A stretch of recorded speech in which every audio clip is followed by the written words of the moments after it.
RSS प्रमुख भी कहते हैं इस देश में बौद्ध, जैन, सिख, ईसाई, मुसलमान सब हिंदू है।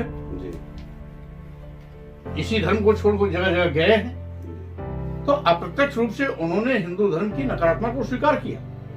हिंदू धर्म अच्छा होता तो कोई छोड़ के क्यों जाता? धर्म, लोग अपनी झोपड़ी, एक छोटा सा घर नहीं छोड़ना चाहते, तो धर्म तो उनके जीवन से जुड़ा हुआ है, उसको क्यों छोड़ेंगे?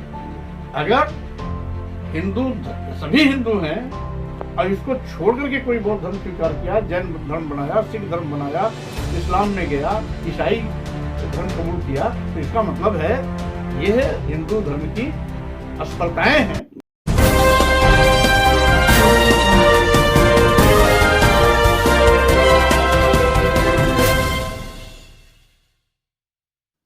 पूर्ण बातें कही गई हैं,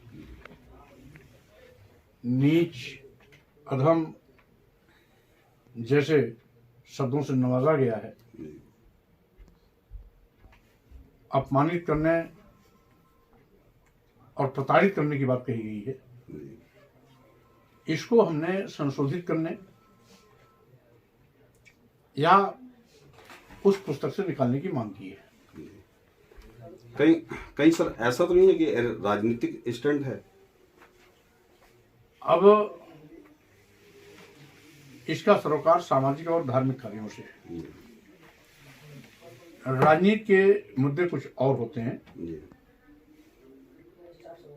धार्मिक मुद्दों को राजनीतिक मुद्दा बनाना केवल भारतीय जनता पार्टी का काम है। मैं राजनीति में राजनीतिक मुद्दे और जन सामान्य से जुड़े मुद्दे को ही प्राथमिकता देता हूं। सामाजिक मंचों पर सामाजिक सरोकार और धार्मिक सरोकार से जुड़े ऐसे मुद्दे जो मानव अहित में है, मानवता के अपमान हेतु टिप्पणी की गई है, तो उसको निकालने के लिए हमने केवल मांग की है। मांग करना संवैधानिक अधिकार है, एक चीज। दूसरी चीज, विवाद करने वाले लोग इस आपत्ति को धर्म से जोड़ते हैं,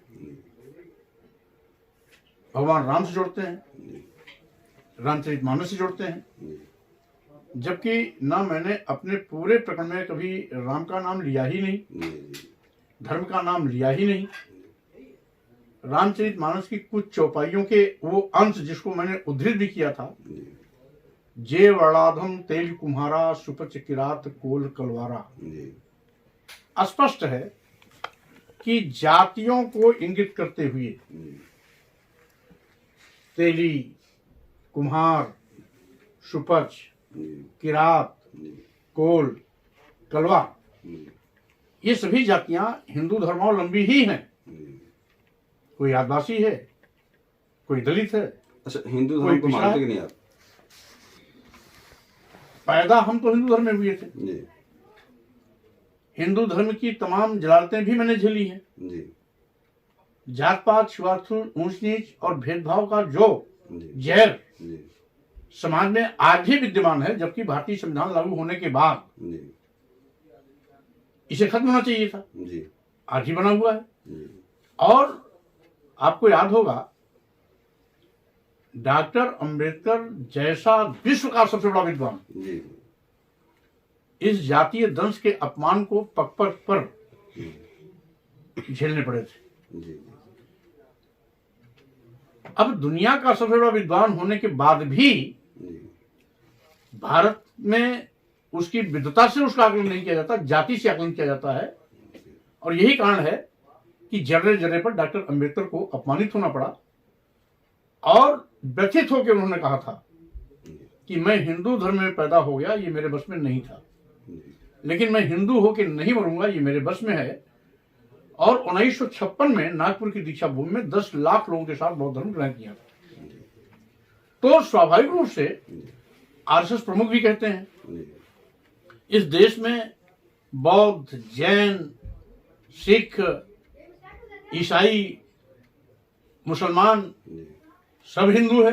जी इसी धर्म को छोड़कर जगह जगह गए हैं, जी तो अप्रत्यक्ष रूप से उन्होंने हिंदू धर्म की नकारात्मकता को स्वीकार किया। जी हिंदू धर्म अच्छा होता तो कोई छोड़ के क्यों जाता? जी धर्म, लोग अपनी झोपड़ी, एक छोटा सा घर नहीं छोड़ना चाहते, जी तो धर्म तो उनके जीवन से जुड़ा हुआ है, उसको क्यों छोड़ेंगे? जी अगर सभी हिंदू हैं और इसको छोड़ करके कोई बौद्ध धर्म स्वीकार किया, जैन धर्म बनाया, सिख धर्म बनाया, इस्लाम में गया, ईसाई धर्म कबूल किया, तो इसका मतलब है यह हिंदू धर्म की असफलताएं हैं, हिंदू धर्म की कमियां हैं और हिंदू धर्म की वो खामियां हैं जो यहाँ पर धर्म के नाम पर अपमानित होते रहे हैं। इसीलिए सम्मान के लिए उन्होंने रास्ता ढूंढा, तो कोई बौद्ध धर्म पैदा हुआ, जैन धर्म पैदा हुआ, सिख धर्म पैदा हुआ, ईसाई यहाँ पर इस्लाम धर्म में लोगों ने कबूल किया और ईसाई धर्म कबूल किया, तो स्वाभाविक रूप से ये इसी कारण से हुआ ना। तो हम तो केवल ये कह रहे हैं, जो हिंदू धर्म के ठेकेदार हैं, तथाकथित धर्माचार्य हैं, इसके शुभचिंतक हैं, अगर आप चाहते हो ये बना रहे, जो अपमानित होते हैं, पीड़ित होते हैं, उनका सीना चौड़ा है, उनका सिर ऊंचा है, उनका स्वाभिमान आज चमक रहा है, उनको इस बात की खुशी है कि चलिए किसी ने पूरे देश के गरीबों के सम्मान की बात उठाई। आपके ऊपर कोई मुकदमा भी होगा इस संदर्भ में जो ये मामला चल रहा है? अब भाजपा की सरकार है तो मुकदमे होना कौन नई बात है, मुकदमे बहुत हो सकते हैं, लेकिन जिस पर मुकदमा कराना चाहिए उस पर मुकदमे नहीं हो रहे हैं। तमाम ऐसे संत, महंत, धर्माचार्य जिन लोगों ने सिर काटने के लिए, किसी ने 21 लाख, किसी ने 51 लाख, जीभ काटने के लिए किसी ने 5 लाख, किसी ने हाथ काटने के लिए, किसी ने कान काटने के लिए, किसी ने नाक काटने के लिए फरमान जारी किया है, उनके खिलाफ एफआईआर नहीं दर्ज हुई। तो सैया भय कोतवाल को डर का है का? जब योगी जी मुख्यमंत्री हैं तो संत महात्मा बाबा लोग कुछ भी करें, अच्छा, सब माफ है। आप क्या इस पे सहमत हैं कि योगियों के हाथ में जो है सत्ता होनी चाहिए, योगियों को तो मठ में बैठना चाहिए, इस पे आप क्या कहेंगे? देखिए, लोकतंत्र है जी, लोकतंत्र में जनता से लोग चुन के आते हैं और संविधान में किसी को ये नहीं मनाही है कि फला सत्ता में नहीं आएगा, फला सत्ता में रहेगा। इसलिए सत्ता में या राजनीति में या किसी महत्वपूर्ण पद पर किसी भी वर्ग, समाज, धर्म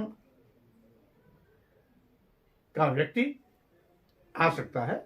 इसलिए योगी जी मुख्यमंत्री हैं, मेरे उस पर किसी प्रकार का कोई एतराज नहीं है, क्योंकि ये संवैधानिक अधिकार सबका है। जी, मेरा एक आखिरी सवाल है, एक बार प्रमाणित हो चुकी है हमारी देश की उच्च न्यायालय से, तो उस पर विवाद क्यों?